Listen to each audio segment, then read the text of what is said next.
All right, so check it out. We're here on the roof. Homeowner called and said they had a leak in their house, and they said that they couldn't find out where it was coming from.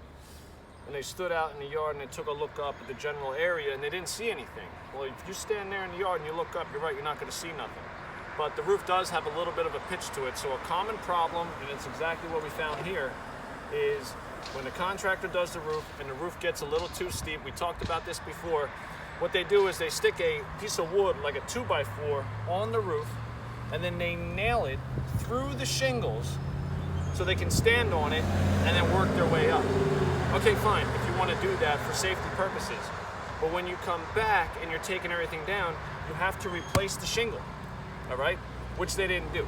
So you walk around the roof and you start looking for where the leak is, and it's a perfect indicator when you see this little white dot right here. Not sure if you can zoom in. You got it.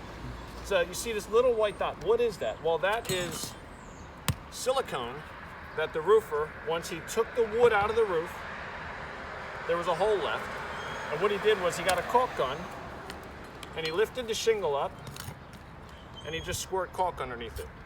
So day one it works, day two it works, but year two the caulk fails and the water comes in.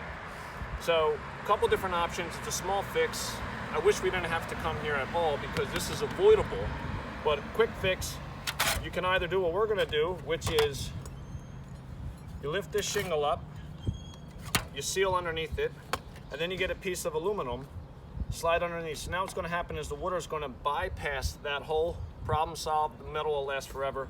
Or you can just simply remove this shingle, put a new shingle on there.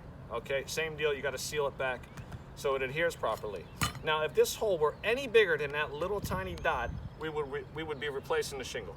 So what we're going to do is, like I said, we're going to lift the shingle up, we're going to squirt the sealant underneath. Okay, and then we're going to take this metal and we're going to seal the metal. All right, we're going to seal the metal. Maybe we can write "just call just" on the metal real quick. Take the metal and then you slide it underneath so the hole is centered, and then you problem solved. All right, but we shouldn't have been here in the first place. So make sure your contractor's paying attention to what? The little things. And if you have this problem, just call just.